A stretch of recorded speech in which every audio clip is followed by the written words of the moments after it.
पूजा करना चाहता हूँ तो कहीं से पुष्प लेकर आओ। तो भगवान श्री राम आज गए हैं पुष्प वाटिका में। कहाँ गए हैं? पुष्प वाटिका। पुष्प वाटिका में गए तो वहाँ माता सीता गिरजा मैया के दर्शन करने के लिए, पूजा करने के लिए अपनी सखियों के साथ आई थी। और उसी पुष्प वाटिका में भगवान श्री राम और लक्ष्मण दोनों की भेंट होती है माता सीता से। और पहली बार माता सीता ने किसी पुरुष को देखा था और पहली बार ही मर्यादा पुरुषोत्तम भगवान श्री राम ने किसी स्त्री को देखा था। तो उसी समय माता सीता के मन में प्रभु के सांवले रंग की छवि ऐसी बैठ गई। जब गिरजा मैया के दर्शन करने के लिए गई, पूजा करने लगी, तो वहाँ माता सीता अपनी सखियों के साथ गिरजा माँ का पूजन करती है और प्रार्थना करती है, मनु जाहे राजहु मिले हूँ सोबरो सहज सुंदर सावरो करुणा निधाना सुजान शीलो सनेहु जानत रावरो एहि भांति गोरे आशीष सुनिशिय सहित हिय हर्षि चली तुलसी भवनि पूजी पुनि पुनि मुदित मन मंदिर चली मुदित मन मंदिर चली। माता सीता ने जैसे ही राम को देखा, उस सांवली सलोनी सूरत पर माता सीता की नजर ठहर गई और नजर के साथ साथ मन भी ठहर गया।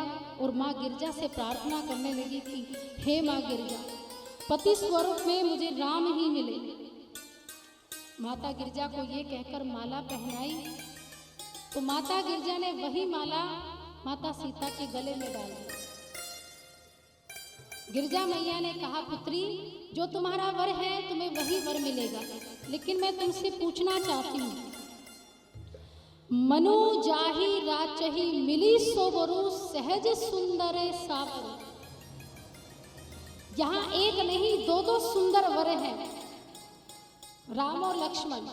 एक सांवले रंग का है, एक गोरे रंग का है, लेकिन तुम्हें इन दोनों में से कौन सा अच्छा लगा, मुझे ये तो बताओ।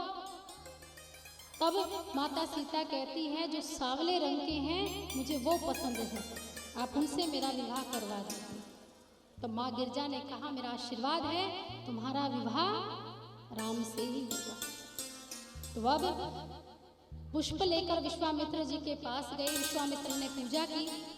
अब जनक जी की सभा में, जनक जी ने सभा में धनुष यज्ञ में बड़े बड़े दिग्गज राजाओं, महाराजाओं, मनुष्यों को, नागों को, किन्नरों को, सबको आमंत्रित किया। और जनक जी की प्रतिज्ञा क्या थी कि ये शिव का धनुष पिनाक, इसे जो अपने स्थान से उठाकर इसे दो भागों में, टुकड़ों में तोड़ देगा, उसी के साथ मेरी बेटी विवाह करेगी, वर्ण करेगी। ये प्रतिज्ञा थी राजा जनक की। तो बड़े बड़े ब्रह्मांड से बड़े दिग्गज राजा सभा में एकत्रित हुए, जनक की सभा में आए। एक के बाद एक बैठे हैं बड़े बड़े बलशाली पराक्रमी राजा। तो वहां पर विश्वामित्र, राम और लक्ष्मण भी आकर अपने स्थान पर विराजमान हो जाते हैं। अब राजा जनक कहते हैं अपने सैनिकों से कि अब आप पत्र लीजिए और पूरी भरी सभा में इस पत्र को दोबारा पढ़कर सुनाइए। तब वहां सेनापति उठते हैं और वो भरी सभा में वो पत्र, वो प्रतिज्ञा जो राजा जनक ने की थी, वो सुनाते हैं कि हे जगत के महान पराक्रमियों, बलशालियों, आज तुम्हें यहाँ बुलाया है। राजा जनक की पुत्री सीता का स्वयंवर है। और जो शिव धनुष, इस पिनाक धनुष को 2 भागों में टुकड़ों में तोड़ देगा, राजा जनक की पुत्री सीता उनका वरण करेगी, वो उनकी वामा बन जाएगी, वो बिना सोचे समझे उनको वरमाला पहना देगी। इस प्रतिज्ञा का आह्वान किया गया। उसी समय एक राजा तमतमा कर उठा, बोला ये कौन सा बड़ी बात है, अभी तोड़ देता हूं उसे। अब जैसे ही वो राजा आगे की ओर बढ़ा, पहले तो धोती वोती बांधी अपनी खूब, अब जैसे अखाड़े में जैसे जाते हैं तो अपना पट्टा वट्टा संभालते हैं, मुकुट वुकुट संभाला और आगे की तरफ गए और धनुष को जैसे ही हाथ लगाने लगे तो सोचा सबसे पहले अपने पितरों को प्रणाम कर लो। धनुष के पास गए, पितरों को प्रणाम करने लगे कि हे देवताओं, अगर सच्चे मन से पूजा की है तो ये धनुष मेरे हाथों से उठ जाए। अब 10,000 राजा आए थे। कितने? 10,000 पूरी भरी सभा में सीता का वर्ण करने के लिए। और यहाँ जब आए तो एक राजा उठा। अब वो राजा प्रार्थना कर रहा था कि धनुष मुझसे उठ जाए, मेरी सीता पत्नी बन जाए, लेकिन जो 9,999 बैठे थे वो कह रहे थे हे देवता, हे प्रभु, हमसे उठ जाए पर इससे ना उठे, हमसे उठ जाए पर इससे ना उठे। अब 9,999 की पुकार सुनी जाएगी या एक की? 9,999 की। अब उन्होंने अपने अपने देवताओं से कहा कि हमारे ऊपर अपना हाथ रखिए, कृपा कीजिए कि इस पर ये धनुष ना उठे। और वही बात हुई।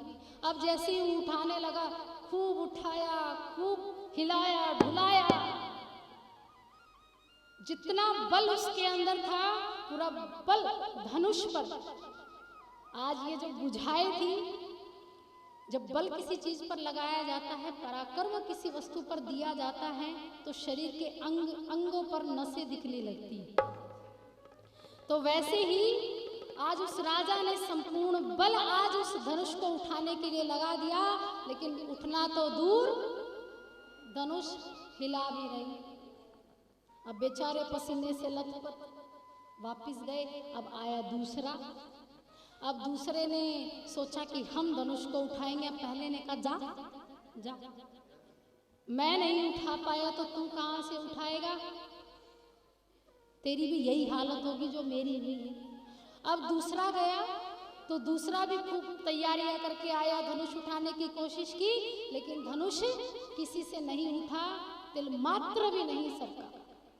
एक के बाद एक, एक के बाद एक के बाद एक, सब राजा हार गए, कोई भी धनुष को हिला तक नहीं पाया।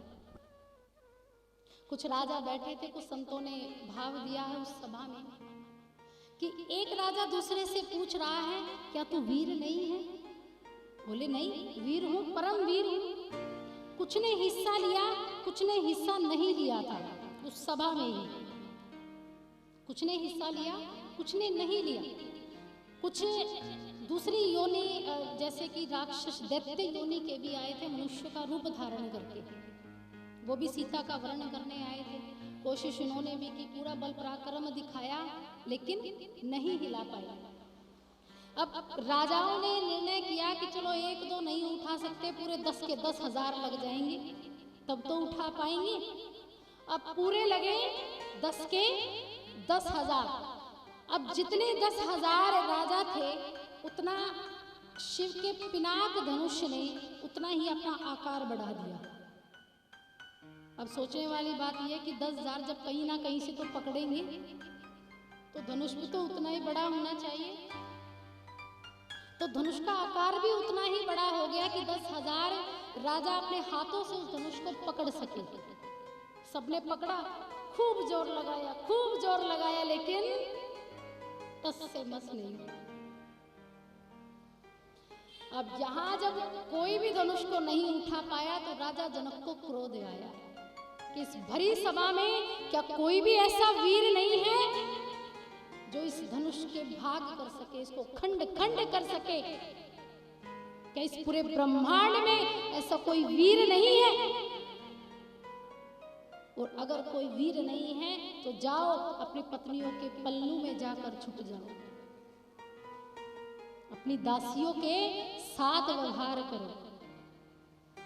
क्योंकि राजाओं की एक रानी नहीं होती, वो तो मर्यादा पुरुषोत्तम भगवान श्री राम की ही एक थी, जबकि और राजाओं के विवाह हो चुके थे। वो तो माता सीता का वर्ण, वो स्वार्थ का वर्ण था। इसलिए कोई शिव के धनुष को उठाना तो छोड़िए, तिल मात्र भी हिला नहीं पाया। और जैसे ही लक्ष्मण ने ये बात सुनी, तमतमाकर खड़े हो गए। राजा जनक की ओर उंगली कर कर कहा कि किसकी हिम्मत है कि अयोध्या के पुत्रों को कायर कहा है। हम राजा दशरथ के पुत्र हैं, राम और लक्ष्मण। हम वीर नहीं, हम परम वीर हैं। हम वीरों के वीर, रघुवीर के दास हैं। एक बार आदेश दो तो इस धनुष तो क्या, इस पूरी जनक नगरी को, इस पूरी मिथिला को मैं गेंद की भांति गोल गोल बनाकर खेल सकता हूं। ये मेरे अंदर इतना बल है। अगर मेरा भाई, मेरे गुरु मुझे एक बार आज्ञा दे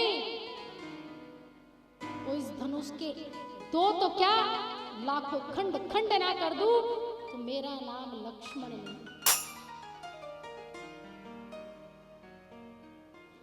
माता सीता को सभा में लाया गया, वरमाला ली। माता सीता खड़ी है अपनी माता के साथ। माता सीता नयनों से देख रही है भगवान श्री राम को, मन ही मन कह रही है, प्रभु कब खड़े होंगे। माता सीता को भगवान कह रहे हैं, अभी देरी है, गुरु का आदेश मिलेगा तब खड़े होंगे। 10,000 हाथियों ने बल लगाया। राजा जनक बेचारे गद्दी पर बैठ गए कि अब कौन है जो मेरी बेटी का वर्ण करेगा। क्या मेरी बेटी आजीवन कुंवारी रहेगी? जब लक्ष्मण जी ने विश्वामित्र जी को कटु वचन, राजा जनक को कटु वचन कहे, तो उसी समय विश्वामित्र जी ने इशारा किया राम को कि लक्ष्मण को कहो कि बैठ जाए, काम हो गया। अब लक्ष्मण जी को इशारा किया, लक्ष्मण जी बैठ गए। राम ने पीठ थपथपाई कि लक्ष्मण तुमने ठीक किया।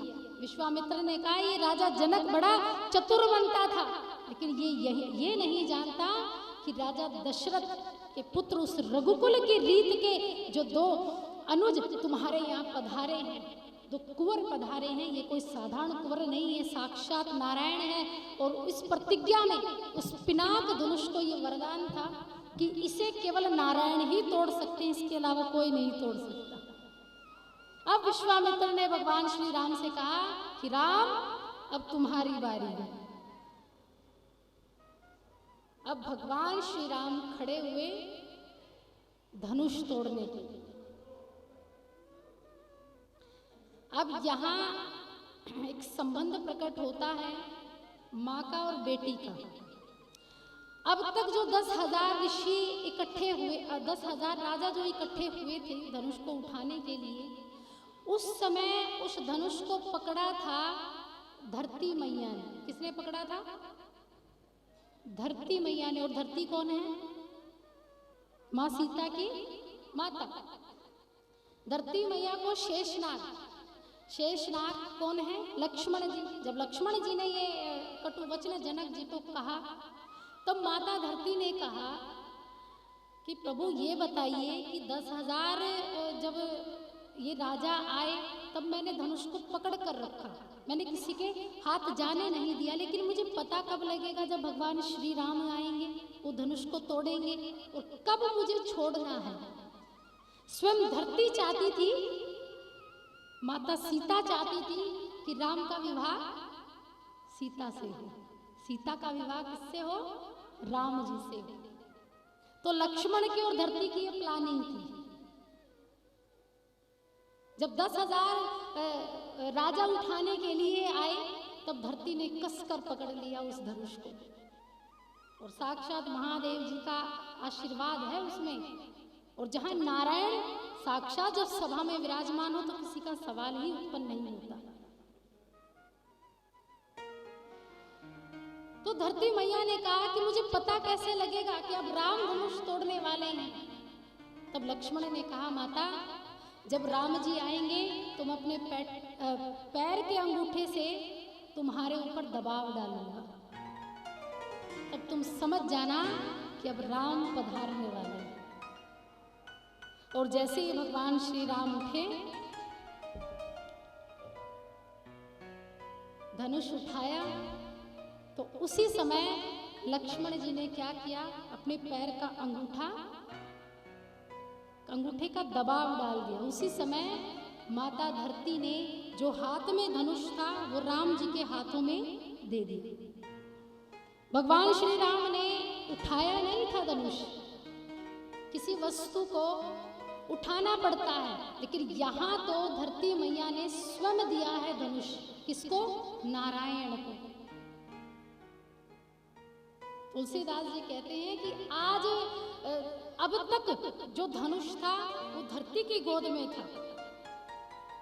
आज पृथ्वी जकड़े पड़ी थी उस धनुष को, पिनाक को, लेकिन जैसे ही भगवान श्री राम के चरण इस पृथ्वी पर पड़े, वैसे ही आज धरती मैया ने स्वयं धनुष को उठाकर भगवान राम के हाथ में दे दिया। राम मेरी बेटी का वरण है। आज स्वयं आज धरती माँ ने क्या दिया है? धनुष दे दिया है नारायण भगवान के हाथ में। और जैसे ही धनुष दिया, भगवान ने धनुष उठाया और धनुष उठाकर प्रत्यंचा चढ़ाकर उसके दो टुकड़े कर दिए। एक नहीं, दो खंड कर दिए और भगवान श्री राम ने दोनों खंडों को धरती पर पटक दिया। पूरा ब्रह्मांड सुमन वर्षा करने लगा। क्या जगत जननी, जगत अम्बा मां लक्ष्मी आज नारायण की हो गई। राजा जनक प्रसन्न हो गए